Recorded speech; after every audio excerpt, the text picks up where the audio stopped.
예, 안녕하십니까. PwC의 차경민입니다. 드디어 이제 마지막 시간이 되었네요. 예, 길게 오늘 하루 들으시느라 고생이 많으셨고요. 지금 오후에는 40분씩 각 주제로 지금 진행이 되다 보니까 조금 주제별로 깊이에 대한 아쉬움은 조금 있으실 것 같습니다. 대신에 뭐 타사의 사례라든지 아니면 최근의 트렌드를 좀 보시면서 우리가 업무에 이런 것들을 어떻게 적용할 수 있을까에 대한 팁 또는 아이디어를 좀 많이 얻어가셨으면 좋겠고요.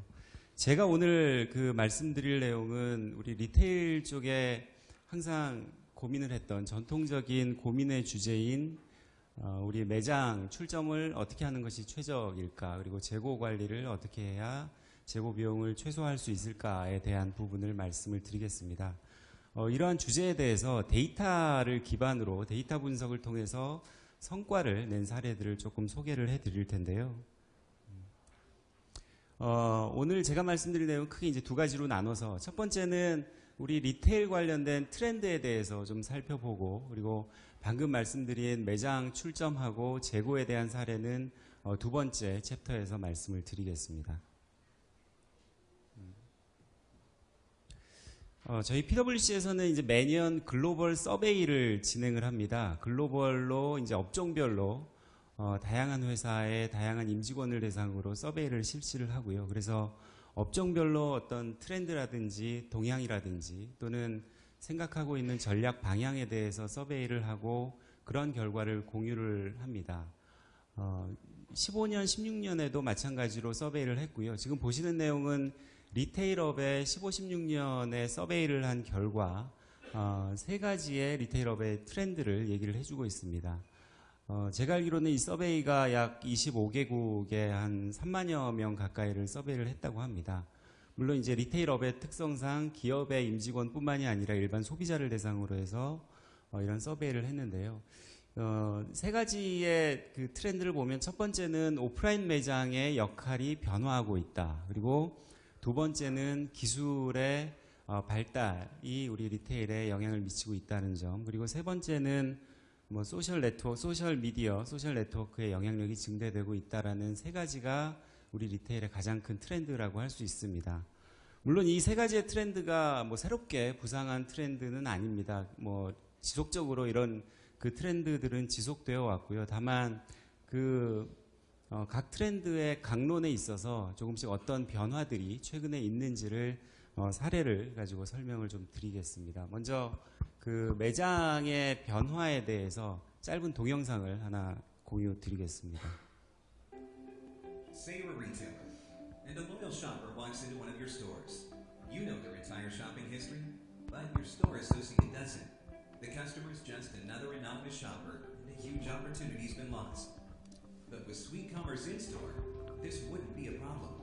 Sweet Commerce In-Store transforms point of sale to point of commerce, a system that puts all of your customer data from all of your channels right into your store associates' hands. It provides a 360-degree view of customers' transactions and interactions, so associates can provide personalized service with tailored offers and recommendations. If your customer creates a wish list online, your store associate can access the list, fulfill it, and complete the transaction in person. It's a continuous buying journey. Sweet Commerce In-Store also gives real-time access to inventory across your entire supply chain. So if something's out of stock, associates can locate it in another store and arrange delivery or pickup. They can even process returns from other channels and complete a new sale, right down to swiping a credit card, all in the same transaction using the same device. With Sweet Commerce In-Store, the online and in-store experience converge. Store associates are empowered with tools and information to deliver superior service and seamless, personalized shopping experiences. 예, 짧은 동영상인데요.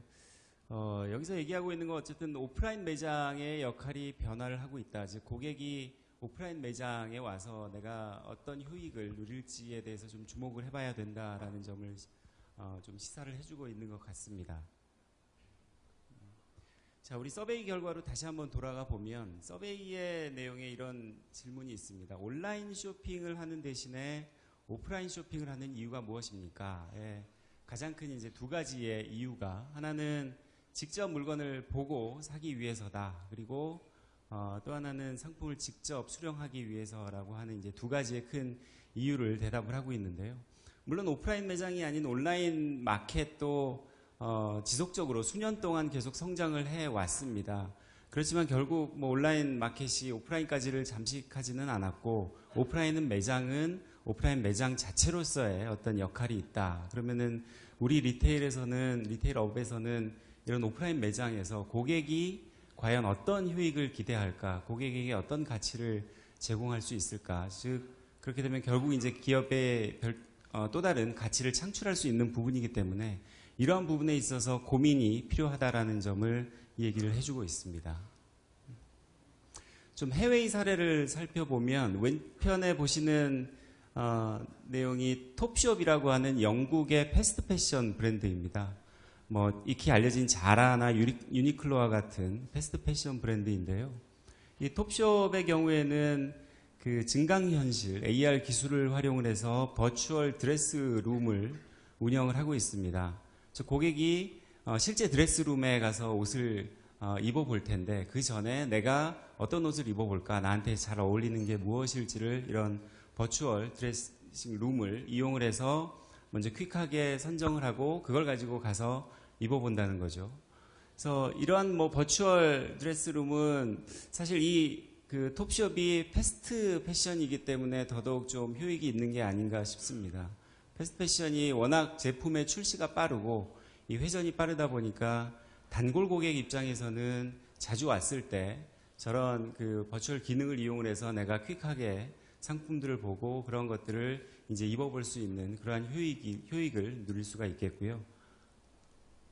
또 하나의 사례는 이제 막스 앤 스펜서라고 익히 아실 겁니다. 의류도 만들고 가정용품도 판매하는 다국적 기업인데요. 막스 앤 스펜서 역시 이제 비슷하게 실물 크기의 터치 스크린을 이용을 해서 버추얼 레일을 운영을 하고 있습니다. 그래서 실물 크기의 어떤 의류를 보여주면서 뭐 가격이라든지 재고의 현황이라든지 매장 내에 어디에 위치하고 있는지를 고객이 저런 스크린을 통해서 확인을 할 수 있고요.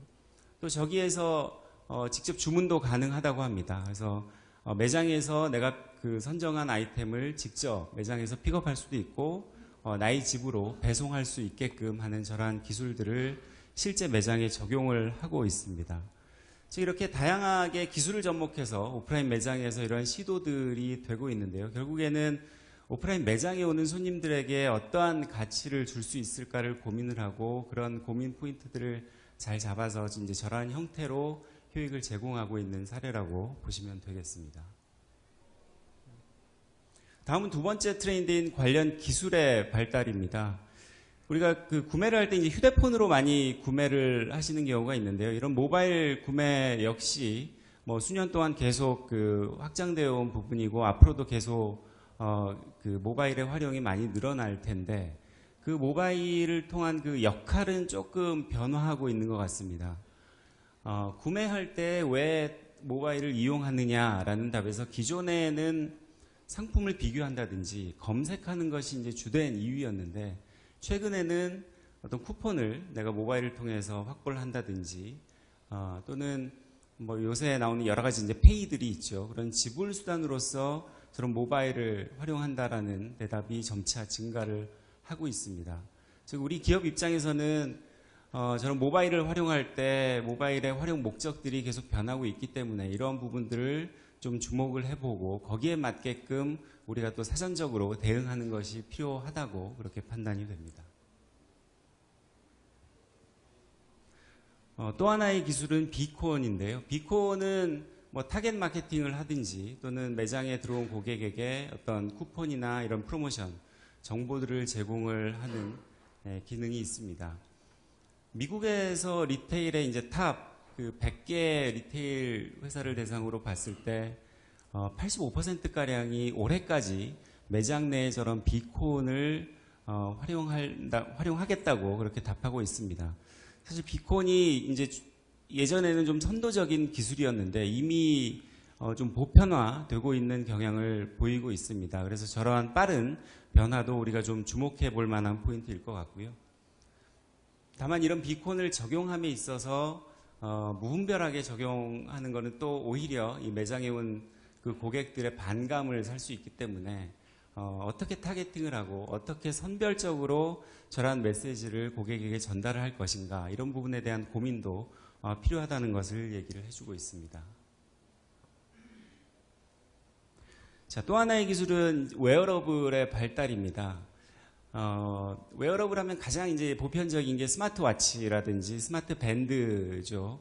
우리 모바일하고 연계를 하든지 우리의 신체 정보를 가지고 바이오 체크를 하는 이런 부분에 있어서 저런 스마트 밴드나 스마트워치는 앞으로도 계속 인기를 끌 것이다. 그리고 여기서 좀 눈여겨볼 만한 거는 이제 마지막에 있는 스마트 의류입니다.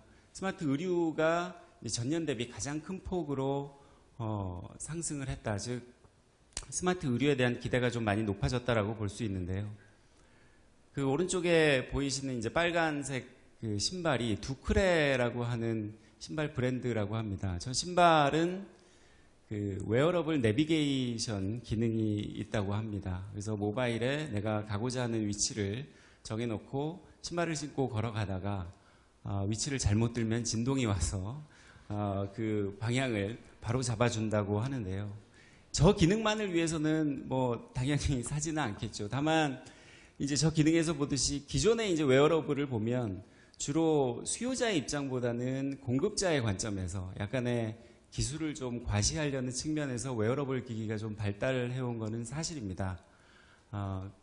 여전히 이제 소비자가 큰 효용을 못 느끼는 부분이 많기는 한데요. 최근에 이제 저런 움직임과 이제 서베이 결과에서도 보시듯이 스마트 의류 부분이 점차 기대를 많이 하고 있다라는 것은 또 하나의 이제 변화 포인트이기 때문에 이런 부분도 주목할 만하다고 그렇게 생각이 됩니다. 자, 기술에서 이제 마지막 부분이 이제 3D 프린팅 관련된 부분입니다. 글로벌리 의류의 이제 반품 손실을 집계를 해보면 약 17조 원, 155억 불가량이 연간 반품 손실이 난다고 하는데요. 이러한 부분들을 어떤 3D 기능을 이용을 해서 고객 맞춤형으로 하게 되면 상당한 저런 그 반품 손실이나 폐기 손실을 줄일 수 있다라고 예측을 하고 있습니다. 이 오른쪽의 사례가 랩트슈라고 하는 이제 신발을 제조하는 회사인데요. 이 랩트슈는 고객의 발치수를 3D로 스캐닝을 해서 입체적인 수치를 DB화해서 관리를 하고 있습니다. 그래서 한번 이 치수를 그 DB에 저장해 놓고 고객 입장에서는 계속 온라인으로 주문도 가능한 거죠. 그래서 이 랩트슈라는 회사에서 좀 눈여겨볼 만한 거는 반품률이 2%, 즉 생산해서 내가 판매까지 이르는 율이 약 98%가량이라고 합니다.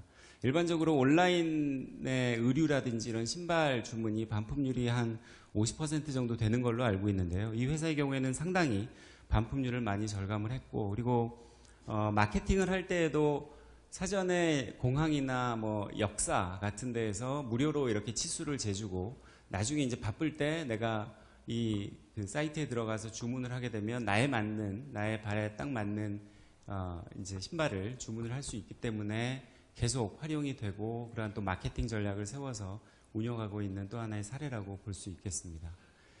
그래서 이제 그 두 번째가 이제 관련 기술의 발달이 이제 두 번째 트렌드였고, 세 번째 트렌드가 소셜 미디어의 확대입니다. 이 역시 관련된 동영상을 하나 짧게 보시겠습니다.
네, 소셜 미디어가 뭐 지금까지도 계속 확대되고 발전을 해왔는데 앞으로 더더욱이 그 속도는 빨라질 거다라는 얘기를 하고 있는데요. 사실 최근에 한 4, 5년 전부터 빅데이터가 상당히 유행을 했고 지금은 뭐 대부분이 뭐 빅데이터 얘기는 다 들어보셨을 거고 회사에서도 고민은 많이 하셨을 겁니다. 그 빅데이터를 증폭시킨 데는 이런 SNS의 역할이 가장 컸는데 앞으로도 더욱 이 SNS 소셜 데이터는 더 확대되고 더 빠른 속도로 변화가 될 거기 때문에 거기에 대한 이제 준비가 필요하다라고 그렇게 볼 수가 있겠고요. 다시 서베이로 돌아와 보면 그 소셜 미디어가 우리의 쇼핑에 어떤 영향을 미치는가 보시면은 뭐 첫 번째, 두 번째가 우리 제품 관련된 어떤 정보, 리뷰 정보를 보기 위해서 활용을 한다. 또는 프로모션 정보를 얻기 위해서 활용을 한다라는 이제 두 가지를 크게 얘기를 하고 있고요. 대신에 나머지 부분들도 뭐 작지 않게 얘기를 하고 있습니다. 즉 소셜 미디어를 활용하는 목적이 어떤 특정 그 이유 때문만은 아니고 다양한 목적으로 이런 소셜 미디어를 이용을 해서 내가 구매까지 이어진다라고 소비자들은 얘기하고 있는데요. 기업 입장에서는 저런 다양한 관점들에 대해서 우리가 어떻게 저런 관점들을 미리미리 대응을 할지에 대한 고민도 필요할 것이고 또 앞서 동영상에서 보셨듯이 저 빠르게 변화하는 이런 소셜미디어의 세계에 어떻게 우리가 빨리 어떤 변화를 인지를 하고 거기에 대응을 할 것인가 이런 부분에 있어서도 좀 관심을 갖는 게 필요하다라고 보입니다. 그래서 소셜미디어가 구매에 미치는 영향이 큰가에 대해서 뭐 대부분 구매에 미치는 영향이 크다라고 판매 증대로 연결이 된다라고 얘기를 하고 있는데요. 일반적으로 SNS나 이런 데이터들을 활용을 해서 마케팅에 활용하는 거는 이미 뭐 보편화가 되어 있습니다. 여기에 보시는 그 와일드 띵스라고 하는 아웃도어 의류도 역시 비슷하게 고객의 주문을 뭐 페이스북을 통해서 어떤 피드백을 받아서 그 제품 제작에 반영을 하고 있다고 하는데요. 기존에는 주로 마케팅에 이제 활용을 많이 했다면 최근에는 더 그 영역을 확대해서 디자인이라든지 생산에도 이러한 소셜 데이터의 움직임들을 그런 디자인이나 생산에도 반영을 하고 있다라는 게 어떤 그 글로벌 기업들의 움직임이라고 보시면 되겠습니다.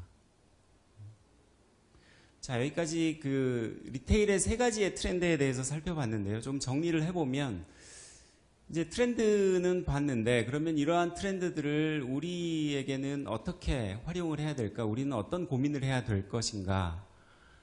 왼쪽에 보시면은 전통적으로 리테일에서 뭐 꼭 리테일은 아니더라도 우리가 그 비즈니스 상으로 고민하고 있는 이슈들, 가격 경쟁력을 어떻게 하면 극대화할 것이고 프로모션 어떻게 또 최적화하고 비용은 어떻게 절감하고 이러한 여러 가지의 그 전통적인 이슈들이 있습니다.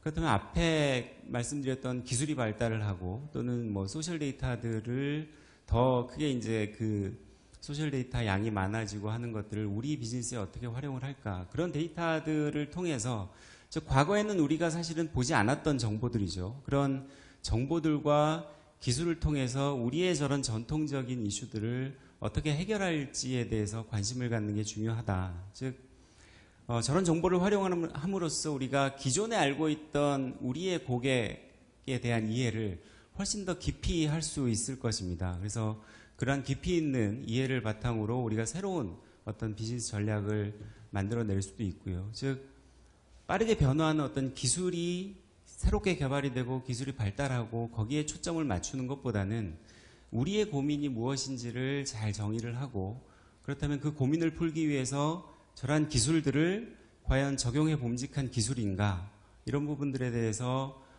고민을 하는 것이 실제 우리 업무에 있어서는 기술만을 볼 것이 아니라 우리의 고민이 무엇이고 그거와 기술을 어떻게 하면 접목할까에 대한 고민이 필요하다고 볼 수 있겠습니다. 보시는 내용은 그 리테일의 밸류 체인이고요. 우리 매장 점포를 개발하고 상품 관리하고 또 운영까지의 이제 저런 밸류 체인에서 앞서 말씀드린 우리의 비즈니스의 고민들 또는 우리 경영상의 의사결정 사항들이 많이 있겠죠. 앞서 말씀드린 점포를 어디에다 넣는 게 최적일까? 그리고 재고를 어느 정도 가져가는 게 우리의 최적의 재고일까? 또 뭐 생산할 때 불량률을 최소화한다든지 또는 마케팅의 프로모션을 최적화한다든지 여러 가지의 그런 의사결정 사항들, 비즈니스 고민들이 있을 것입니다.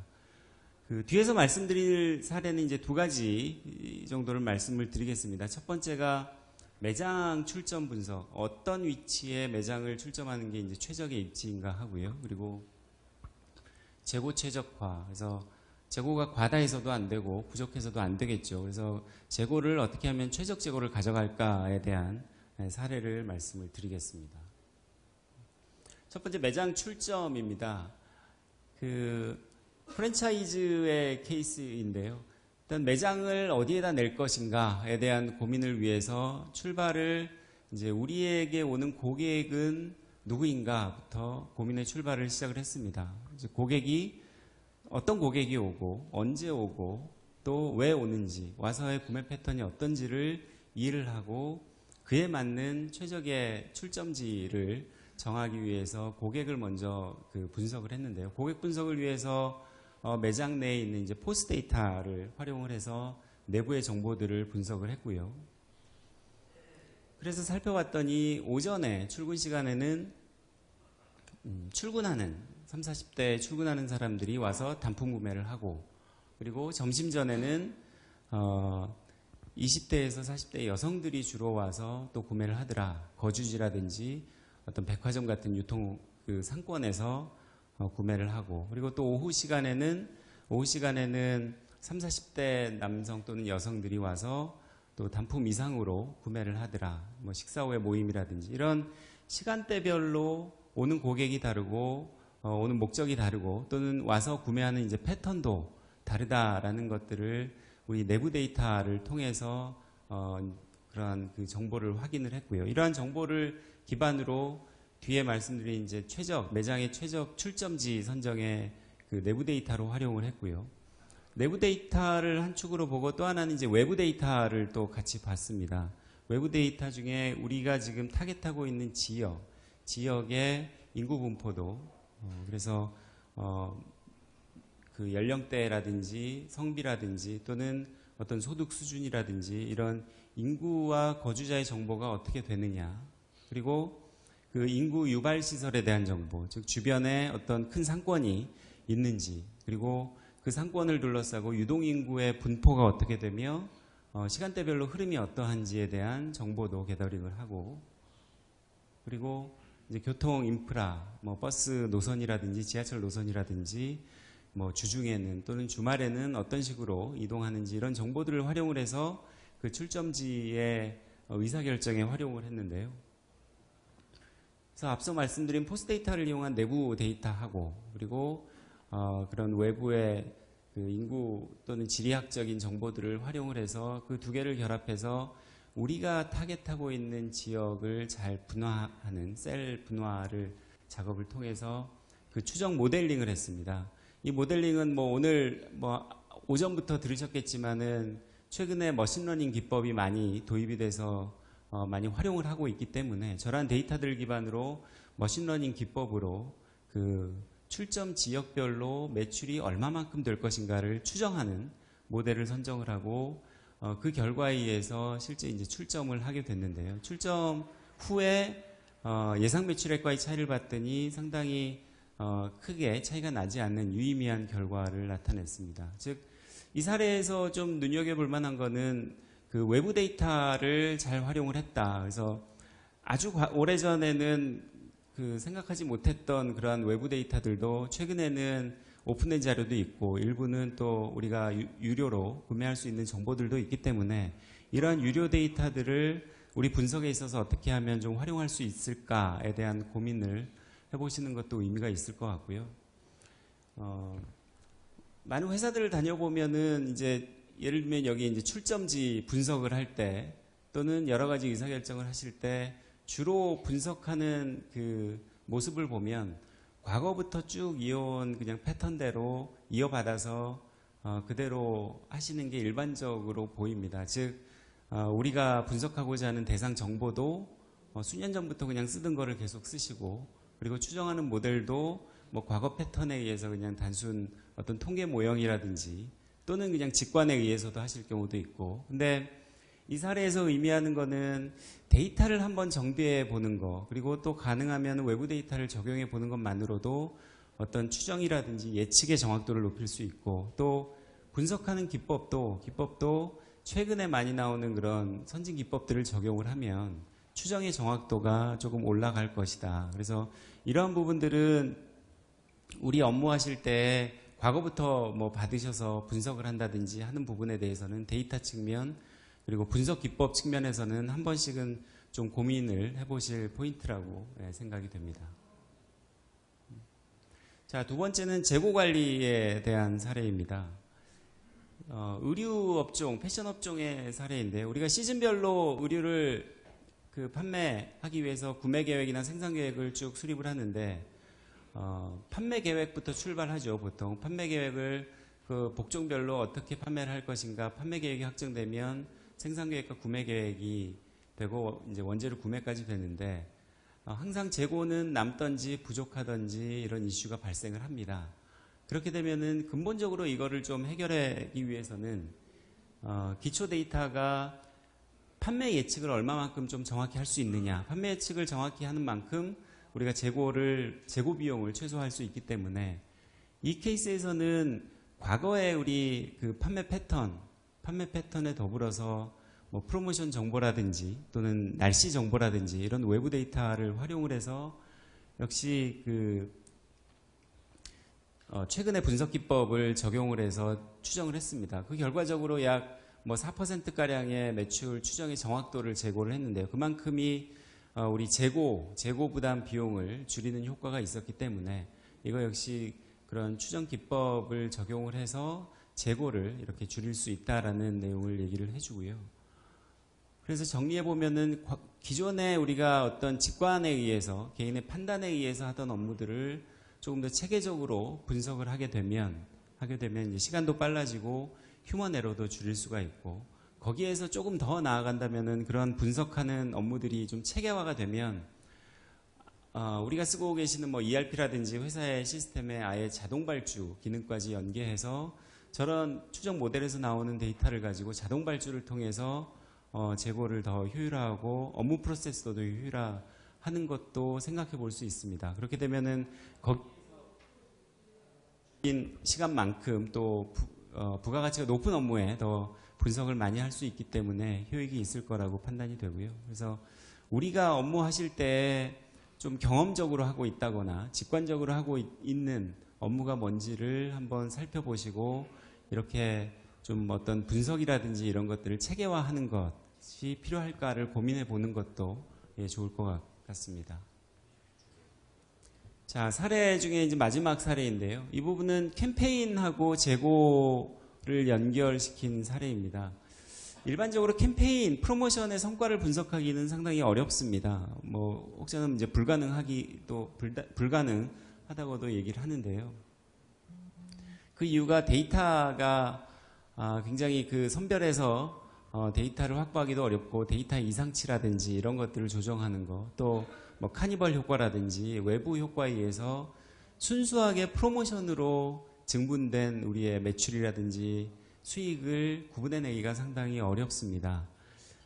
이 사례는 PwC 유럽 쪽에서 소비재 산업을 대상으로 했던 사례인데요. 이 경우에는 회사의 이제 프로모션 관련된 데이터를 정비를 하고, 그 데이터를 내외부 데이터를 가지고 매출을 추정하는 모델을 수립을 했습니다. 그 모델에 의해서 우리 프로모션으로 인한 매출의 증가 효과가 얼마인지를 보고, 그리고 앞으로 다양한 캠페인을 한다면 어떤 캠페인이 어느 정도의 매출 증대 또는 손익 증대 효과를 내줄지를 추정하는 그러한 작업을 했는데요. 회사가 과거에 캠페인을 했던 과거의 실적 데이터, 그래서 캠페인의 유형도 다를 거고 시기도 다를 거고 그 시기마다의 또 판매량이라든지 손익도 다 다를 겁니다. 그러한 데이터들을 정비해서 그 데이터를 가지고 분석할 수 있는 모델링 작업을 했습니다. 그래서 이 모델에 의해서 프로모션으로 인한 매출 증대 효과를 추정을 해냈고 캠페인에 여러 가지 이제 예측할 수 있는 그런 모델을 만들어냈는데요. 그래서 결과물을 보면은 우리가 뭐 할인율을 어느 정도로 하는지, 그리고 프로모션의 각 유형별로 이런 믹스 조합을 해서 우리의 그 이익 측면에서 가장 그 이익을 극대화할 수 있는 프로모션 조합이 무엇인가. 그래서 이 사례에서는 지금 40%로 할인을 하고, 그리고 프로모션 A, 뭐 예를 들면 직접 가격 할인도 있을 거고, 뭐 쿠폰을 지급하는 케이스도 있을 거고, 1+1도 있을 거고, 이런 다양한 프로모션 유형이 있겠죠. 그래서 이 케이스에서는 프로모션 타입 2하고 40% 할인을 적용했을 때가 우리의 프로모션 믹스에서는 가장 최적이다. 그리고 또 판매 물량에 있어서는 할인율을 20%로 하는 것보다는 30%로 했을 때 약 1.3배, 30%가량의 그 매출 물량의 증대 효과가 있을 것이다 라고 결과물을 낸 사례가 되겠습니다. 그래서 이러한 사례들 기반으로 어떤 캠페인을 할 것인지 우리가 결정을 하고 기획을 해서 실제 실행을 하게 되는데, 보통 뭐 3개월 전에 이런 프로모션 기획을 했다라고 하면은 이 프로모션 기획을 할 때 프로모션 기간 동안의 매출 물량을 예측을 하겠죠. 그 예측을 하고 실행을 하게 되면 실행 후에 이제 반응은 크게 두 가지일 것 같습니다. 반응이 너무 좋아서 우리가 예측했던 대로의 물량을 일찍 소진하는 경우, 판매 기회에 오히려 이제 손실이 되겠죠. 반대로 반응이 안 좋아서 물량이 잘 안 나갈 경우에는 재고 처분을 어떻게 할지에 대한 또 고민이 들고요. 그래서 이 케이스에서는 프로모션 기획 단계에서의 매출 추정을 하고, 그거를 프로모션 그 데일리로 판매 추이를 보면서 지속적으로 잔여 기간 동안의 그 프로모션 예측을 할 수 있도록 업무 프로세스화를 했습니다. 그래서 잔여 기간에 대해서 재고가 부족할 것 같다라고 하면은 추가 발주를 빨리 낸다든지, 또는 유사한 어떤 그 제품이나 원재료를 활용을 해서 판매에 대응을 하고, 또 부족하다고 하면은 뭐 재고를 뭐 어떻게 돌려서 타 제품에 쓰든지 조기에 매각할 것인지, 이런 의사결정을 빨리 할 수 있게끔 하는 업무 프로세스의 내재화를 했던 케이스가 되겠고요. 그래서 이런 데이터 분석에 의해서 재고 비용을 이제 최적화한 사례로 볼 수 있겠습니다. 뭐 덧붙여서 좀 말씀을 드리면은, 이런 그 재고 예측을 하는 게 상당히 어려운데요. 조금 더 효과를 낼 수 있는 그 업은, 제가 생각하기에는 우리 재고의 어떤 리드 타임이 긴 경우, 예를 들면 뭐 배슬로 이동을 해서 리드 타임이 상당히 긴 경우에는 사실 그 도착 날짜라든지 재고가 언제 도달할지에 대한 그게 항상 편차가 있기 때문에, 이러한 부분들도 과거의 우리의 패턴을 보면은 어느 정도 또 예측 가능한 부분이기 때문에, 그러한 것들을 고려해서 최적 재고를 산정할 수 있는데 또 도움이 될 수 있고요. 또 하나는 아주 유통기간이 짧은, 예를 들면 뭐 신선식품 같은 경우에는 신선식품을 제조해서 뭐 집화장을 거쳐서 각 매장으로 나갈 텐데, 금방 있으면 또 폐기 손실로 많이 돌아오기 때문에, 이런 부분에 있어서 어느 시점에 어느 정도의 물량을 각 지역별, 지점별로 발주를 할 것인가에 대해서 이런 그 좀 기법들을 활용을 하면은 재고를 좀 최소화하는데, 뭐 기존에 그 사실 업무적으로 계속 해오셨던 부분이지만, 이런 분석에 나온 결과를 또 지원을 받아서 하게 된다면 조금 더 재고 비용을 줄일 수 있지 않을까라는 생각이 듭니다. 자, 제가 준비한 내용은 여기까지고요. 시간이 조금 남았으니까 혹시 질문이 있으시면 질문을 받도록 하겠습니다.